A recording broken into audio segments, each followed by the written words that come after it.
बिस्मिल्लाहिर्रहमानिर्रहीम। अस्सलामु अलैकुम नाज़रीन। हजरत अमीर मुआविया रज़ियल्लाहु तआला अन्हो की विशाल के बाद आपके बेटे यजीद को खिलाफत मिल जाती है। यजीद एक बदतरीन और बदबख्त शैतान था, शराबी था, जानी था। यजीद को जब खिलाफत मिली तो यजीद समझ गया कि मेरी खिलाफत को हजरत इमाम हुसैन रज़ियल्लाहु तआला अन्हो कभी कबूल नहीं करेंगे। इसलिए यजीद मदीना मुनव्वरा के गवर्नर वलीद बिन उतबा को खत लिखा कि हुसैन इब्ने अली, अब्दुल्ला इब्ने उमर और अब्दुल्ला इब्ने जुबैर रज़ियल्लाहु तआला अन्हो को कहो कि मेरी बात को माने, और अगर वो बात ना माने तो उन पर जुल्म सितम करना। हजरत इमाम हुसैन रज़ियल्लाहु तआला अन्हो ने यजीद की बात करने से इनकार कर दिया, क्योंकि यजीद आपके नज़दीक मुसलमानों के इमामत और खिलाफत के लायक नहीं था, क्योंकि आप जानते थे यजीद फासिक व फाजिर था, जानी था, शराबी था और जालिम था। इमाम हुसैन रज़ियल्लाहु तआला अन्हो मदीना शरीफ छोड़कर मक्का शरीफ तशरीफ ले आए। अब आपको मक्का शरीफ में कूफियों के ढेर सारे खत आने लगे। उन खतों में लिखा हुआ था, ए इमाम हुसैन, आप कूफा तशरीफ ले आइए। यहाँ पर यजीद का जुल्म सितम बढ़ता चला जा रहा है। हम आपसे ही बात करेंगे, यजीद की बात हमें हरगिज कबूल नहीं है। हजरत इमाम हुसैन रज़ियल्लाहु तआला अन्हो ने हालात को समझने के लिए अपने भाई मुस्लिम बिन अकील रज़ियल्लाहु तआला अन्हो को ये कहकर क्यूफा भेजा कि जाओ, जाकर वहाँ के हालात मालूम करो।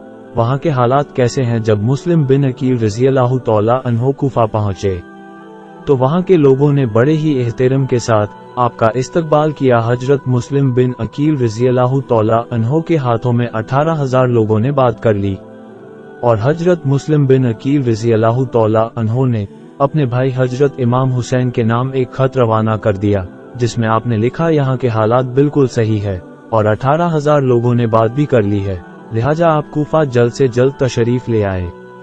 लेकिन जब यजीद ने उन लोगों को धमकियां और लालच दी तो वह लोग अपनी बात से मुकर गए और इमाम मुस्लिम बिन अकील रज़ियल्लाहु तआला अन्हो को शहीद कर दिया। कूफा के हालात इतने बदल चुके थे कि वह लोग जो हजरत मुस्लिम बिन अकील से मोहब्बत का दावा कर रहे थे, अब वही लोग आपकी जान के दुश्मन बन गए। वहीं दूसरी तरफ मक्का में मुस्लिम बिन अकील का भेजा हुआ खत हजरत इमाम हुसैन तक पहुंच चुका था, जिस खत में लिखा हुआ था कि कूफा के हालात बहुत अच्छे हैं, आप जल्द से जल्द तशरीफ ले आए। लिहाजा हजरत इमाम हुसैन ने फौरन कूफा जाने की तैयारी शुरू कर दी। हजरत इमाम हुसैन अपने तमाम अहले खाना के साथ कूफा के लिए रवाना हुए। इमाम हुसैन इब्ने अली को हजरत मुस्लिम बिन अकील की शहादत और कूफा की बेवफाई की खबर उस वक्त मिली जब आप मक्का शरीफ से कूफा की तरफ रवाना हो चुके थे। जब आप कूफा शहर के बिल्कुल करीब पहुंच गए तो आपको यजीदी फौज ने रोकने की कोशिश की। हजरत इमाम हुसैन ने फरमाया कि मैं तुम लोगों के बुलाने पर ही कूफा शहर में आया हूं। अगर तुम लोग चाहते हो कि मैं ना आऊं तो वापस जाने दो, मैं जाने के लिए तैयार हूं। यजीदी फौज ने हजरत इमाम हुसैन को कूफा शहर में दाखिल नहीं होने दिया।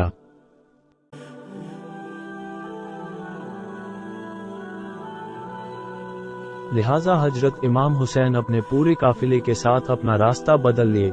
चलते चलते जब आप एक चटियल मैदान में पहुंच गए तो आपने एक शख्स से सवाल किया कि यह कौन सी जगह है।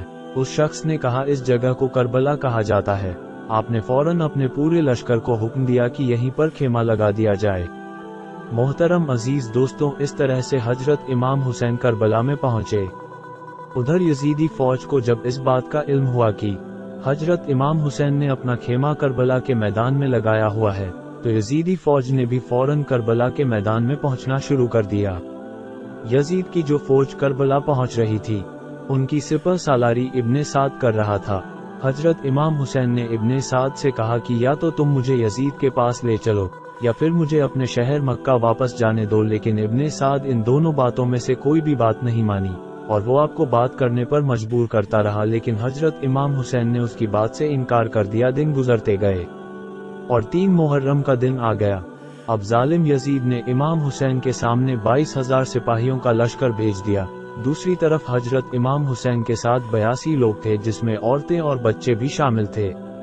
कितनी हैरत की बात है कि यजीदियों में इमाम हुसैन का इतना खौफ था कि जहां इमाम हुसैन सिर्फ 82 लोगों के साथ मैदान ए करबला में थे, जिसमें औरतें और बच्चे भी शामिल थे, वहीं यजीद ने मुकाबले के लिए आपके सामने 22,000 का लश्कर भेज दिया। जो कि इमाम हुसैन के सामने 100 गुना से भी ज्यादा था। इमाम हुसैन के सामने यजीदी फौज के हौसले पस्त हो गए और उन लोगों में से किसी में भी इतनी हिम्मत नहीं थी कि वो हजरत इमाम हुसैन से मुकाबला कर सके। आखिरकार उन्होंने यह फैसला किया कि अगर इमाम हुसैन को हराना है तो उनका पानी बंद करना पड़ेगा, तभी इनका मुकाबला किया जा सकता है। दिन गुजरते गए और 7 मुहर्रम का दिन आ गया और 7 मुहर्रम को ही यजीदी फौज ने इमाम हुसैन के काफिले वालों पर पानी बंद कर दिया। आपको बताते चलें कि करबला के मैदान में पानी का कोई भी इंतजाम नहीं था सिवाय नहरे फुरात के, लेकिन 7 मुहर्रम के दिन नहरे फुरात का पानी भी हजरत इमाम हुसैन के खेमे वाले लोगों के लिए बंद कर दिया गया। हजरत इमाम हुसैन और उनके साथ मौजूद तमाम नौजवान लोग तो इस प्यास को बर्दाश्त करते रहे, लेकिन छोटे छोटे बच्चे और औरतों का प्यास की वजह से बुरा हाल हो चुका था। फौज यजीद जो चारों तरफ से इमाम हुसैन के घर वाले और तमाम साथियों को घेरे हुए थी, उन्होंने ये तय किया कि अब 9 मुहर्रम के दिन इमाम हुसैन को कत्ल कर दिया जाए। हजरत इमाम हुसैन ने हजरत अब्बास रज़ियल्लाहु तआला अन्हो से कहा, अब्बास जाओ यजीदी फौज के पास और उनसे कहो हमें एक रात अल्लाह की इबादत करने के लिए दी जाए। जब हजरत अब्बास ने यजीदी फौज से एक रात की मोहलत के लिए कहा तो उन लोगों ने आपकी बात मान ली। जब तक 9 मुहर्रम की तारीख आई तब तक हजरत इमाम हुसैन को ये यकीन हो चुका था कि यजीद की फौज का मकसद सिर्फ और सिर्फ मुझे शहीद करना है, इसके अलावा यजीद और कुछ भी करने के लिए तैयार नहीं है। इसलिए हजरत इमाम हुसैन ने 9 मुहर्रम की रात में अपने तमाम खेमे वालों को एक जगह पर इकट्ठा किया और आपने कहा कि यह बात तो तय हो चुकी है, यहाँ पर मौजूद सभी लोग 1-2 दिन के अंदर शहीद कर दिए जाएंगे, इसलिए यहाँ मौजूद आप में से जो भी वापस लौटना चाहते हैं वह लौट जाएं। हजरत इमाम हुसैन ने फौरन खेमे में जल रहे तमाम दियों को बुझवा दिया और अंधेरा करवा दिया था ताकि जो भी जाना चाहे वो चला जाए।